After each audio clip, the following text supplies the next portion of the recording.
Welcome back. In part 1, we explored mechanical, thermal, frontal, and mountain wave turbulence. Now, let's go even deeper.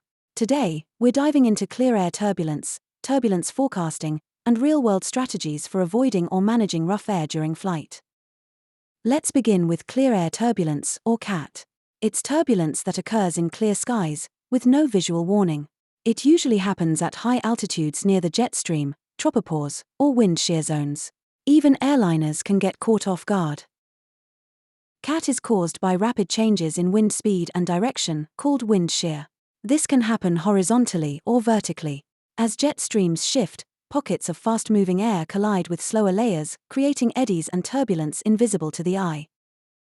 Pilots often encounter CAT at cruise altitude, especially above FL 300. It's strongest near the polar jet stream, on the cold side, and near jet streaks segments of exceptionally strong wind within the stream. To anticipate CAT, check turbulence charts and upper wind forecasts. Look for areas where winds change speed rapidly with altitude. If your route crosses these zones, plan a contingency to climb, descend, or change route if conditions worsen. Next, let's explore turbulence charts. Products like the SIGWX, Significant Weather Chart, or GAIRMETS show forecast turbulence areas. You'll also find eddy dissipation rate, EDR, maps used by airlines to track and predict turbulence strength in real time. These charts show intensity levels and affected flight levels. Darker or thicker areas equals stronger turbulence. Use them during pre-flight to avoid rough zones and to brief passengers when bumpy air is likely. Also check PIREP's pilot reports of turbulence. A recent moderate turbulence report at FL 360. You might want to cruise higher or lower. PIREPs are one of the best tools we have for real-time updates. Let's talk about tropopause turbulence. The tropopause is the boundary between the troposphere and stratosphere, usually around FL 300 to FL 400. It marks the top of most weather systems. But near the tropopause, sharp temperature and wind changes can cause shear. If you're flying near or just below the tropopause, watch out. CAT is most likely when strong winds above the tropopause meet weaker winds below. Modern FMS systems sometimes display tropopause height. Use that info to plan smooth flight levels. Another source of turbulence, jet stream curvature. When jet streams bend sharply, air is forced to accelerate or decelerate rapidly. That's a common source of light to moderate CAT, especially downwind of large weather systems. How do you respond to turbulence at cruise? Slow to turbulence penetration speed. Brief passengers and crew.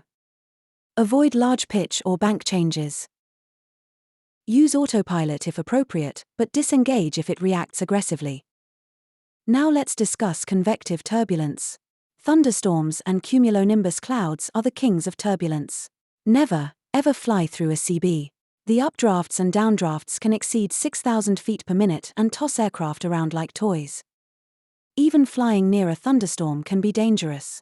Avoid CBS by at least 20 nautical miles, especially on the downwind side where anvil outflow, gust fronts, and microbursts may lurk. Radar echoes help identify convective areas, but not all turbulence is visible.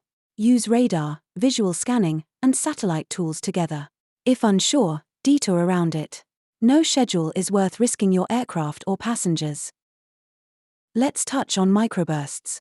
These are sudden, intense downdrafts that occur during or just after a thunderstorm. They are short-lived but powerful, especially dangerous during approach or takeoff. Airspeed drops, lift vanishes, and recovery is difficult. To avoid microbursts, don't take off or land near an active thunderstorm cell. Airports with wind shear detection systems can help, but the best defense is weather avoidance and good judgment. Now let's go back to wake turbulence. It's most dangerous close to the ground, during takeoff and landing, because there's little room to recover. Heavier aircraft, slower speeds, and clean configurations create the strongest wake vortices. Stay alert for aircraft types ahead of you. If following a heavy or super aircraft, stay above their glide path and land beyond their touchdown point. Use spacing guidelines, at least 2 to 3 minutes between departures on the same runway. Crosswinds can move wake turbulence off the centerline. In light wind conditions, vortices can linger. Ask ATC for a different runway or more spacing if you feel it's unsafe. Let's now talk about turbulence in climb and descent. Climbing through frontal zones, inversions, or near terrain may trigger moderate turbulence. In descent, entering a moist or convective layer can shake the aircraft unexpectedly.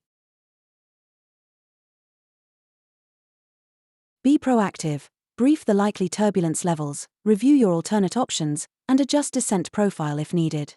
ATC is usually flexible if you request smoother air, just give them a heads up early. Turbulence also affects fuel efficiency. Constant speed changes, pitch oscillations, and added drag increase fuel burn. That's why airliners often request smooth ride altitudes to optimize both comfort and range. In longer flights, changing wind patterns and jet stream shifts can worsen or improve turbulence. That's why periodic position reports and en route updates are vital, especially over oceanic routes with limited radar coverage. Speaking of oceanic, OCF tracks, organized track systems, may include turbulence forecasts. If severe reports come in, crews can deviate from tracks without prior clearance. Always report deviations and intentions to ATC as early as possible.